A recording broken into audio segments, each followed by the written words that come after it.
day to all. Welcome to Auditing Solutions.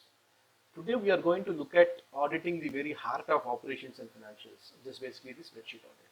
Spreadsheet has become so integral to our day-to-day operations and financials accounting and management that it is very important and imperative that as auditors we audit the spreadsheet which forms the basis of audit opinions and operational decisions. Right. What are the key audit areas? Let's see from a governance perspective, the issues of version control, whether we have adequate controls over that, the confidentiality of the data, the password protection and the no-OS of password. These are basically key governance issues which we as auditors should be looking at. Now, what are the areas that we can see inside the audit? I mean, inside the spreadsheet. First is where the areas where there should be a form, where there should be a number, but there is a formula or a reference.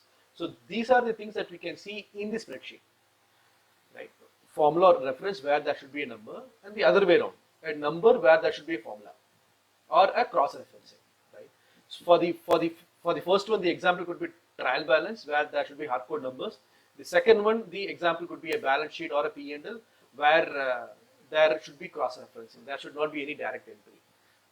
Now, I'm giving examples from a financial statements perspective. The same can be extended to operations. Third is whether the formulas are consistent and appropriate. The fourth and the most important thing is where to identify if there is any hidden rows or columns which impacts the calculation or the output from this spreadsheet. Let's look at very basic data, ledger amount. This is some ledger ABCD, etc., and you have some amount, right? Now, ideally, I should, as I said, the first example, these were the cases where I should be having a number. I should not be having any formula. So in Excel, there is a function called is formula, right? Now I can use that and see if there is any formula. Now this is saying true in the sense that this is a formula, meaning it is cross-referencing or it is using some data somewhere and it is trying to calculate and give me the data, right? So this is one way of identifying it. You can also use is text.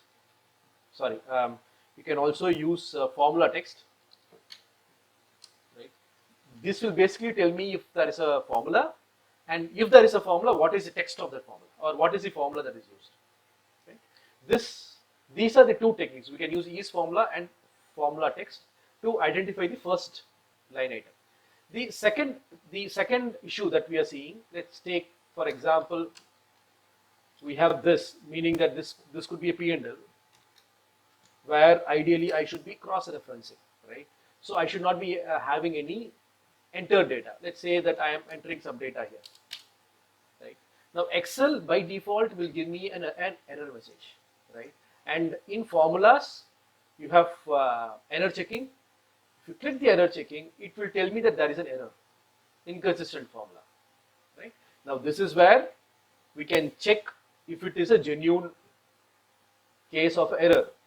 What if the user does not want us to find the error and he ignores the error, right? Would the error checking still find out that error for me?